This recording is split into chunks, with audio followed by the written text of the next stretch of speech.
Assalamualaikum warahmatullahi wabarakatuh. Halo everyone, saya Eka Zahra Septiani dari kelas PAI-E dengan NIM 22202020134. Baiklah, saya akan menjelaskan mengenai periode risasi filsafat abad pertengahan, yaitu filsafat Islam. Secara etimologi, filsafat berasal dari bahasa Yunani yaitu kata philein atau philos dan sophia.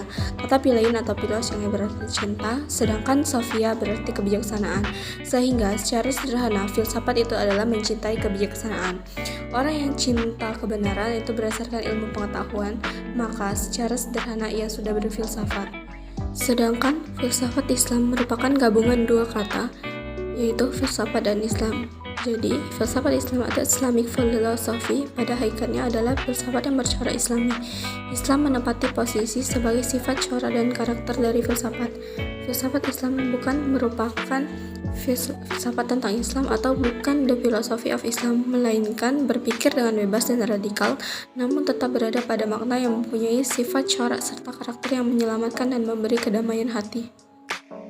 Selanjutnya, sejarah perkembangan filsafat dalam Islam. Secara historis, perkembangan filsafat dalam Islam dapat dikatakan dimulai oleh pengaruh kebudayaan Helenis yang terjadi akibat bertemunya kebudayaan timur yaitu Persia dan kebudayaan barat yaitu Yunani. Dalam perkembangannya, filsafat berkembang melalui beberapa zaman, yaitu diawali dengan zaman Yunani kuno, zaman kegelapan abad 12-13 Masehi, zaman pencerahan abad 14-15 Masehi, zaman awal modern dan modern abad 16-18 Masehi, dan zaman postmodern pada abad 18-19 Masehi hingga saat ini.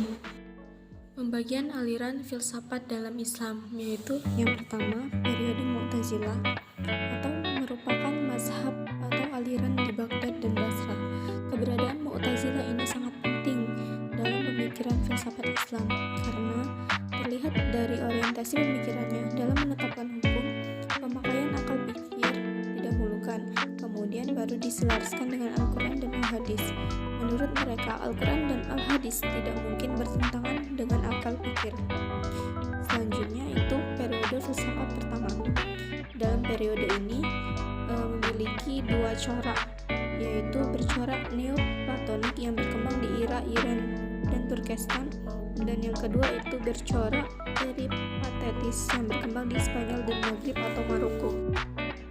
Selanjutnya, pada periode ketiga, periode Kalam Asy'ari. Periode ini berlangsung mulai abad ke-9 sampai abad ke-11, pusatnya di Baghdad.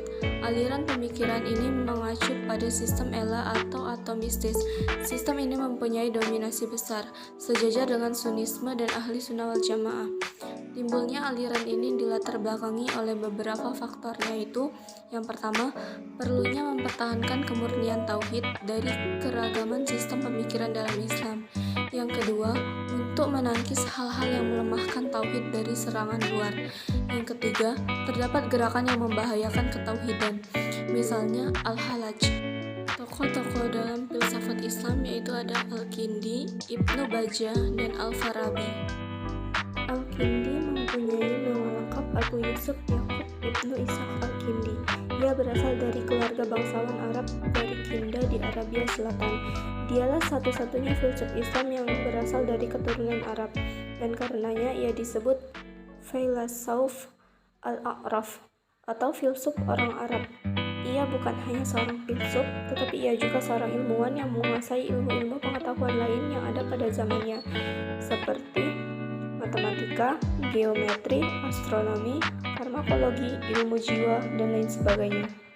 Selanjutnya Ibnu Bajjah. Ibnu Bajjah itu seorang filosof muslim yang pertama dan utama dalam sejarah kefilsafatan di Andalus.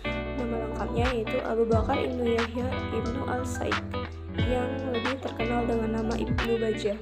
Menurut beberapa literatur, Ibnu Bajjah bukan hanya seorang filosof, tetapi ia juga seorang saintis yang menguasai beberapa disiplin ilmu pengetahuan seperti ilmu kedokteran, astronomi, fisika, musikus, dan matematika. Selanjutnya, tokoh filsafat dalam Islam yang ketiga yaitu Al-Farabi atau yang bernama lengkap Abu Nasr Muhammad Ibnu Tarkan Ibnu Uzlaq Al-Farabi. Di masa kecilnya, Al-Farabi belajar tentang agama, bahasa Arab, Turki, dan Persia.